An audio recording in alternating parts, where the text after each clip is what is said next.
जेका ॻाल्हि मूं बि कई पे त मौलाना फज़ल रहमान चयो त भई हीअ जेको 70 सालनि जे बुज़ुर्ग जी ॻाल्हि थिए पई, सवाल थियो त भई हीअ कंहिंजे लाइ थिए पई, त पोइ मौलाना फज़ल रहमान चयो त शायदि पंहिंजे वालिद साहिब लाइ ज़िक्र कनि पिया।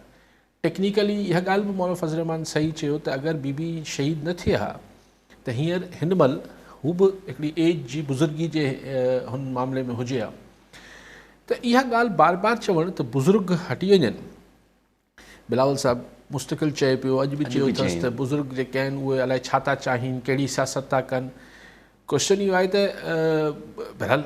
बुज़ुर्ग ॿियनि सिर्फ़ु पार्टियुनि में न आहिनि, सिर्फ़ु JUI में न आहिनि, सिर्फ़ु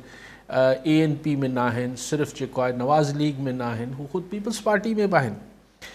त सॼे बुज़ुर्गनि ते बैन हणिणो आहे बिलावल साहिब खे त पहिरीं पंहिंजी पार्टी में बैन हणे। लेकिन जेका ॻाल्हि मां कई दफ़े कई, अॼु मौलाना फज़ल रहमान साहिब बि साॻी ॻाल्हि इतफ़ाक़ सां कई त पीपल्स पार्टी में बि हीउ पीउ पुट जो मामिलो आहे, लेकिन असल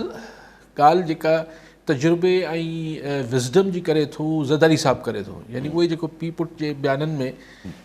मौलाना साहब तो यही चयो तो माना बच्चे और बुजुर्गों के बयानात में फ़र्क होता है, नज़र आ रहा है। न पे चवणु चाहियां बच्चो, मौलाना फज़ल रहमान चयो त बच्चे और बुज़ुर्गों में फ़र्क़ु होता है, पर उन बि हिन ॻाल्हि जी निशानदही कई आहे, मौलाना फज़ल रहमान बि हाईलाइट कयो आहे जीअं चइजे त भई ज़रदारी साहिब जो बयानु हिकिड़ो अचे पियो मामलनि ते ऐं बिलावल साहिब जो ॿियो अचे पियो। सो हींअर आई थिंक कि बिलावल साहिबु जेको पॉलिटिक्स करे पियो उन ते पोइ अचूं था, लेकिन मुख़्तसर इहो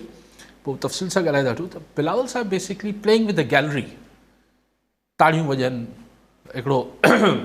वाह वाह थिए, हिकिड़ो नरेटिव आहे, सही अलिफ आहे, ॿिए आहे। जेका प्रैक्टिकल पॉलिटिक्स आहे, जेका अनफॉर्चुनेटली अनफॉर्चुनेटली थियण त इहा पॉलिटिक्स खपे त माण्हू नरेटिव ठाहे, हिकिड़ो बयानियो ठाहे, हिकिड़ो अलिफ थिए, पर असां वटि बदकिस्मती सां जेका सियासत आहे उहा हुनमें अमली जेके ॻाल्हियूं हुजनि थियूं, ज़मीनी हक़ीक़तूं जेके हुजनि थियूं, जिन्हनि ज़मीनी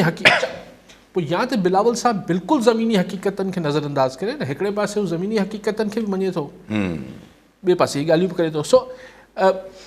बहरहाल JUIF जे बाज़ाब्ता मियां नवाज़ शरीफ़ जी मुलाक़ात खां पोइ इतिहाद जो जेको मामिलो आहे इहो अगेन उन ई सिमत में हिकिड़ो ॿियो इशारो आहे त नेक्स्ट हुकूमत लाइ मियां साहिबु नवाज़ लीग ही फेवरेट आहे फ़िलहाल।